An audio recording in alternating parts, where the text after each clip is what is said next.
Et voilà, ça enregistre. Et donc, aujourd'hui, j'ai la chance de pouvoir discuter avec Claudio Mariella, qui est président du Football Club Genappe depuis 2019. Et donc, un tout grand merci de m'avoir rejoint pour ce Lockdown Calling, Claudio. Merci à toi, Yves. Mm. Merci. Et l'idée, c'était qu'on puisse discuter un peu de comment est-ce qu'on gère, comment est-ce qu'on préside un club de foot en période quand on fait face, disons, à une telle crise, quoi. Et donc, pouvoir avoir ce point de vue-là, parce que j'ai eu l'occasion de discuter avec des directeurs d'écoles, de centres culturels, des gens dans le sport, mais plutôt qui gèrent des entreprises dans le sport. Et donc, ça m'intéressait vraiment de pouvoir avoir le point de vue d'un président de club. Euh, et donc, je voulais d'abord te demander un peu comment tu avais vécu ce confinement, comment peut-être tu le vis encore maintenant, à la fois au niveau personnel et en tant que président de club.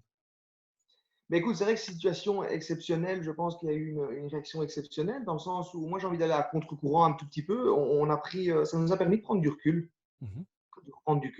de pouvoir visualiser, analyser, préparer, peut-être plus sereinement que ce qu'on le ferait en temps normal. Et étant donné que quand tu es dans une dynamique rodée et qu'il n'y a aucun souci extra, mais ça te permet justement voilà, d'être toujours dans cette roue qui fait que tu dois toujours préparer quelque chose du lendemain. Et si on a pu préparer quelque chose sur plusieurs Mhm. mois, Mhm. stratégiquement, je trouve que ça nous a apporté un grand bien à ce niveau-là. On a permis de Mhm. prendre je veux dire les difficultés qu'on a rencontrées en ce début de saison, on a pu les analyser et puis prendre les dispositions nécessaires pour essayer justement l'année prochaine d'éviter toutes ces petites problématiques qui Mhm. font partie du quotidien d'un club de football. Ouais, ouais. Mhm. Donc voilà, j'ai vraiment envie de te dire d'aller dans le sens où, effectivement, dans un premier temps, c'était plus une perte émotionnelle, comme je l'avais déjà dit, parce qu'on perdait beaucoup de moments, surtout en cette période qui arrive estivale, Mhm. où tous ces enfants perdent un petit peu leur tournoi, qui est un petit peu la cerise sur le gâteau. Je pense que Mhm. pour tout sportif, il y a pour les footballeurs une Coupe du Monde en Mhm. juillet, il y a pour voilà, les Mhm. crossfitters, comme vous, ce sont des compétitions. Mhm. Ici, la compétition, nous, on essaie qu'elle ne soit pas vraiment. On ne cultive pas la compétition pendant l'année, mais plutôt donner ça plutôt comme une récompense. Et Mhm. donc ici, les tournois, c'est vraiment une récompense où tout le monde se réunit et où on a hâte de disputer des petits matchs sous forme de tournoi avec un petit classement, parce que Mhm. beaucoup de catégories n'ont pas de classement durant l'année. Mhm. Donc voilà, donc c'est plus une perte à ce niveau-là. Et après, en prenant du recul, on s'est dit, voilà, on a pris le temps, on a analysé ce qui n'allait pas, et Mhm. on a pu prendre les dispositions nécessaires justement en cette période pour pouvoir aller mieux l'année prochaine. Mhm. Top, c'est super. Et est-ce que du coup, il y a des choses qui vont changer? Est-ce que de cette crise, il y a des nouvelles choses qui vont être mises en place ou pour la suite, quoi? Proprement dit, par rapport à la crise, non. Mhm. Je ne pense pas. Maintenant, clairement, on devra s'adapter un petit peu à une reprise qui est un petit peu en terrain inconnu, dans le Mhm. sens où on ne sait pas comment ça va reprendre.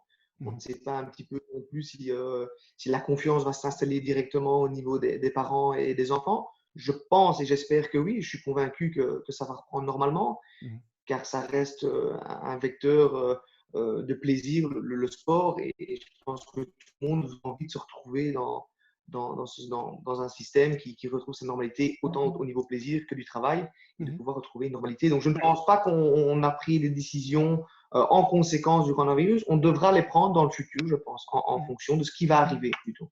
Mais Ouais. on n'a rien adapté au jour d'aujourd'hui par rapport à la situation, non. Mhm. Ok.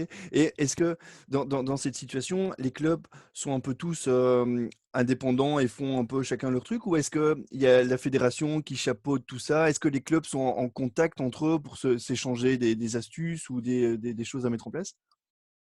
Écoute, j'ai quand même retrouvé un monde. Moi, j'ai connu ce monde-là au niveau du football en tant que joueur, qui était un fort égoïste. Donc, c'est-à-dire que tout le monde prêche un petit peu pour sa propre chapelle. Mhm. J'ai essayé à la reprise du club en janvier 2019 d'essayer de trouver une collaboration entre nous, parce que je pense que collectivement, on peut y arriver beaucoup plus facilement qu'individuellement. Mhm. Maintenant, j'ai rencontré quand même quelques difficultés dans certains échanges. Après, je peux le comprendre parce qu'il y a voilà, leur vécu du passé qui leur met des craintes. Mhm. Maintenant, voilà, on travaille quand même fort en interne. Okay, Mhm. on est soumis à certaines, par exemple par rapport à la CFF, à l'Union belge, donc on a quand même des directives à suivre Mhm. et je dirais une ligne de conduite par rapport à la belle. Mais après, en interne, tu développes comme tu le souhaites Mhm. et comme tu veux que ton club évolue. Ça, c'est Ouais. Mhm. Et du coup, en t'entendant parler, je me demandais aussi s'il y avait des contacts entre les différents clubs de la même ville, des clubs de sport différents, quoi. Donc, par exemple, à Genappe, est-ce que vous avez eu aussi des contacts avec les autres clubs de sport? Non, non, je n'ai pas eu de contact. On est souvent en contact avec la commune parce que je te dis, on a vraiment profité en cette période pour justement améliorer nos installations, voir ce qui était possible. Mhm, Parce que tu sais très bien qu'une saison est longue et fastidieuse pour tous les bénévoles et qu'à un moment donné, arrivé juin, juillet, quand ça se termine, les gens ont envie de prendre un petit peu de recul, mhm, donc un petit peu souffler. Ici, on a eu entre guillemets, la chance d'avoir du temps pour pouvoir justement améliorer notre structure. Donc avec la ville, on a énormément collaboré. mhm, Ce qui est bénéfique, c'est qu'on a une ville qui nous soutient. Donc ça, mhm, mhm, c'est vraiment agréable de se sentir soutenu par une commune comme Genappe. mhm, mhm. Et donc, mais par rapport aux autres secteurs sportifs, non, on a moins de contact parce que je pense qu'il y en a qui ont des préoccupations chacun de leur côté et essayent de préparer au mieux chacun individuellement leur propre club dans Mhm. leur propre organisation à l'interne. Oui. Et est-ce que du coup, vous avez aussi fait face à des difficultés particulières auxquelles tu t'attendais pas? Parce qu'évidemment, c'est une situation qui est inconnue. On n'a jamais connu des activités sportives qui doivent s'arrêter comme ça pendant plusieurs mois. Est-ce qu'il y a des choses qui sont apparues et auxquelles tu t'attendais pas? Non, la communication était importante, Mhm. dans le sens où il fallait rassurer, Mhm. pas pour leurrer, mais pour vraiment dire la réalité de ce qui était, ce qu'on faisait Mhm. actuellement. Donc, bien préciser qu'on était actif. Mhm. On n'a pas fermé la porte et Mhm. dit on arrête tout et on verra bien ce qui se passe. Mhm. Donc, beaucoup communiquer, rassurer les gens par rapport à ce qu'on mettait en place, parce que Mhm. forcément, eux, peut-être, n'étaient pas dans leur premier état d'esprit de penser ce que devenait le football, mais pour leur dire, voilà, vous inquiétez pas qu'à un moment donné où une reprise se fera, mais nous, on sera prêts. Maintenant, on n'a pas rencontré non, de difficultés à ce niveau-là. On a eu quelques questions par rapport à des reprises éventuelles qui pourraient se faire par rapport au déconfinement. On Mhm. a fait des vidéoconférences qui nous ont permis d'être un petit peu plus clairs et expliquer aux gens pourquoi. Mhm. Maintenant, je pense qu'il faut de la compréhension et que ce sera ensemble qu'on sortira de cette période difficile. Oui, et c'est effectivement, j'ai vu et c'était vraiment bien. Vous avez fait des vidéos, tu as fait des vidéos, face caméra comme ça, plus des questions-réponses en live aussi, tu as eu des bons retours du coup, là-dessus? Effectivement, des retours, l'objectif était surtout de mettre de la Mmh. clarté et de la transparence dans ce qu'on faisait, de donner un support aux parents sur quoi se baser. Maintenant, les retours, nous, on fonctionne en toute transparence, en toute honnêteté. Donc, ça vient tout à fait naturellement ce qu'on dit parce qu'on le fait. C'est ça Mmh. qui est Ouais. important, Mmh. de Ouais. prendre conscience. Après, nous, notre qualité en tant que dirigeant de club, c'est surtout d'encaisser, accepter peut-être des critiques, Mmh. mais de répondre à celles-ci par des actions et Ouais. non des paroles. Mmh. Ça, Ouais. c'est le plus important. Ça ne sert à Ouais, rien de ouais. rentrer dans le débat. Les opinions, on en a tous. Mmh. Maintenant, ce qu'il faut voir, c'est que nous, en tant que dirigeants, la plupart voilà, sont bénévoles et donnent du temps, mais c'est avec un unique objectif, c'est celui de faire vivre cette passion à ces garçons et qu'ils puissent vivre leur rêve de devenir un jour peut-être footballeur. Oui, et beh, justement, comme on discute là, peut-être que c'est l'occasion d'expliquer un peu comment ça tourne un club de foot. Il y a certainement plein de gens, même peut-être leur enfant joue au foot, mais ils ne se rendent pas compte de toute l'organisation qu'il y a derrière. Est-ce que tu peux, en 1 ou 2 minutes, dresser un peu l'organisation d'un club comme ça entre parce qu'il y a le président, il y a les coordinateurs, il y a les entraîneurs, et cetera. Est-ce que tu peux expliquer un peu ça pour les gens qui ne connaissent pas? Un club de football, c'est un ensemble de personnes. Ce n'est pas qu'un président, c'est vraiment un ensemble de personnes qui chacun a une tâche individuelle et qui doit s'y concentrer à 100% afin que toute cette mécanique et cette roue tournent de manière optimale durant une saison. Mmh. Donc, effectivement, tu as un trésorier, car il faut savoir qu'un club de football se gère, selon moi, comme une entreprise. En Mmh. tout cas, pas au point de vue football, mais plutôt au niveau de la gestion globale. Mmh. Donc, tu as quelqu'un qui s'occupe uniquement des comptes, en sachant que ce sont des chiffres qui sont quand même importants parce Mmh. que tu as voilà, derrière ça des gens qui sont diplômés, qui passent des diplômes au niveau de la CFF qui sont obligatoires pour ce label de qualité, Mmh. qui doivent, je veux dire, rentrer dans un cadre financier. Donc tu as des formateurs, tu as des coordinateurs, tu as des directeurs, tu as Mmh. des staffs seniors, tu as des kinés. Donc c'est vraiment gérer un ensemble de personnes, mais je Mmh. suis convaincu qu'à partir du moment où chaque personne individuellement fait sa tâche à 350% et donne son opinion euh, sur l'ensemble et sur la vue globale du club, ça peut Mmh. nous faire évoluer. Mmh. Après, au niveau des membres, c'est une gestion qui est quand même individuelle. Je veux dire, parce qu'on a plus ou moins 250 membres contre les seniors. Donc, je veux dire, on doit les gérer individuellement tout en pensant que la décision doit se faire collectivement. Mhm. Et ça, je pense que les parents ne s'en rendent pas bien compte. Mhm. Les parents déposent leur enfant, mais ils les Mhm. déposent dans une collectivité et Ouais. dans un club. Et Mhm. donc, nous, on prend cette gestion de manière globale et Mhm. non individuelle. Et on essaye de prendre toutes les décisions en concertation avec les différents acteurs, donc le formateur, puis la coordination, puis la direction, Mhm. pour qu'elles ne portent pas préjudice à l'enfant Mhm. et ensuite collectivement. Mais c'est quelque chose qui n'est pas dominant en général. Un club de Mhm. football, c'est, je te dis, c'est pas mal de contraintes. Maintenant, c'est la passion, je crois. Ouais. La passion qui nous fait tenir le défi, nous dire Mhm. que ce qu'on a en tête est impossible. J'ai envie de te dire que c'est ça qui nous pousse en fait à nous donner à Mhm. 350% pour le club. Ouais. Mhm. Et tu parlais du label. Est-ce que tu peux expliquer un peu cette histoire du label? Écoute, le label, c'est un critère. Mhm. Ce sont certains critères qui doivent être respectés pour pouvoir obtenir un label première étoile, deuxième étoile et un label d'excellence. Alors, c'est une ligne de conduite qui a été mise en place par la CFF et l'Union belge et qui vise à améliorer les structures Mhm. dans un cadre bien précis, en alignant de façon linéaire, mais comme je te l'explique, un formateur de qualité diplômé qui est Mhm. encadré par un coordinateur au-dessus, également diplômé avec une autre spécificité, et le tout supervisé par une direction. Mhm. Ça nous amène à ne pas rendre le travail éphémère, mais quelque chose dans la continuité. Car effectivement, si on passe du temps, les formateurs et nous, le club, à s'occuper des enfants, mais c'est qu'il y a un but derrière qui soit éducatif, sportif, sans vouloir rechercher clairement cette ambition de devenir joueur professionnel. Mais on se doit de donner quelque chose et d'inculquer quelque chose à ses enfants. Et je pense que Mhm. le label est une ligne de conduite à suivre afin de respecter toutes ces étapes avant d'arriver ben voilà, à essayer un jour de jouer en équipe senior. Mhm. Ouais. Top. Et du coup, pour la suite, un peu vers quoi on va d'abord du coup, qu'est-ce que ça a donné en termes de championnat pour l'équipe première alors du coup Donc les décisions ont été prises il y a plus ou moins un mois et demi. Les décisions ont été de geler en fait le championnat. Donc Mhm. les descendants ben, redescendaient dans la catégorie inférieure Mhm. et forcément le premier classé montait dans la catégorie supérieure. Mhm. Donc voilà, donc nous on a fini à une 10e place. Donc, ça veut dire qu'on reste Mhm. en première provinciale Mhm. avec l'objectif d'améliorer l'année prochaine et on reprendra dès qu'on aura la possibilité, et en tout cas l'autorisation de faire via les Ouais. différents organismes. Mhm. Ah oui. Et est-ce que pour les vacances, vous avez des informations déjà des autorités? Est-ce qu'il y a quelque chose qui s'annonce comme des reprises de stage peut-être ou Écoute, ici, on a eu donc la possibilité, par rapport au déconfinement et à la décision du CNS, de reprendre les activités avec un nombre limité Mhm. sous restriction relativement Mhm. stricte. Alors, nous, malheureusement, comme je l'ai déjà dit, en date du 18 mai, ben, c'est compliqué de faire effectivement quelque chose de sportif et éducatif, Mhm. hormis de fournir un divertissement Ouais. sous forme de match qui est en plus interdit. On a pris la décision de fermer Mhm. ce site.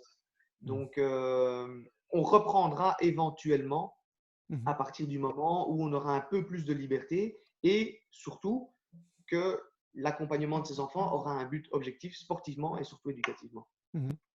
Ouais. Et Je pense que mi-juillet pourrait être l'occasion de reprendre peut-être un stage.